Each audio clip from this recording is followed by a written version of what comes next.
Лучших кандидатов, тех, кому доверяет. Очрашуның модераторы Бердәм Россия партиясының Нурлар җиле бүлекчәсе сәяси советы әгъзасы, район башлыгы урынбасары Ильяс Әхмәтҗанов, катнашучыларны шәһәр советы депутаты, партияның актив әгъзасы Идрис Кәримов сәламләде.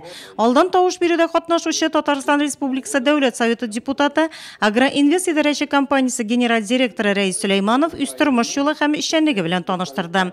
Мы сегодня с вами активно поработаем.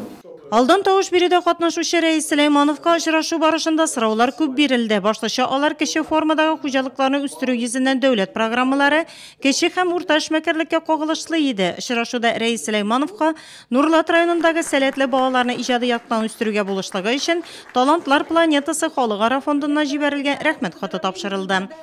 Депутату верю, потому что знакомый. Депутатка ышанам, аның райондагы эшчәнлеген күптәннән беләбез. Сүзендә тора торган шәхес. Бер әйттеме эшли торганнардан. Бу сыйфат ир-ат өчен бик мөһим.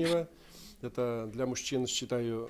26 майда күп тавыш җыйган катнашучылар алга таба 8 сентябрьдә үтәчәк Татарстан Республикасы Дәүләт Советына депутатларны сайлауларда катнаша.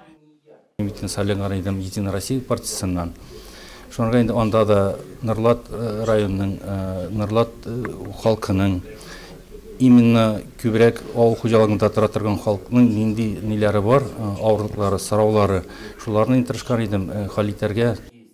Алдан тавыш бирү көнендә оештырылган сайлау участоклары базасында 9 сайлау участогы эшләячәк. Аларның 5-се авылда, Аксумла, Мамык мәдәният йортлары, Чулпан, Яңа Әлмәт киекле мәктәпләрендә. Ә шәһәрдә 1-4 гимназия халыклар дуслыгы йортында. Бу көнне якындагы сайлау участогына килеп үз тавышыңны бирергә мөмкин.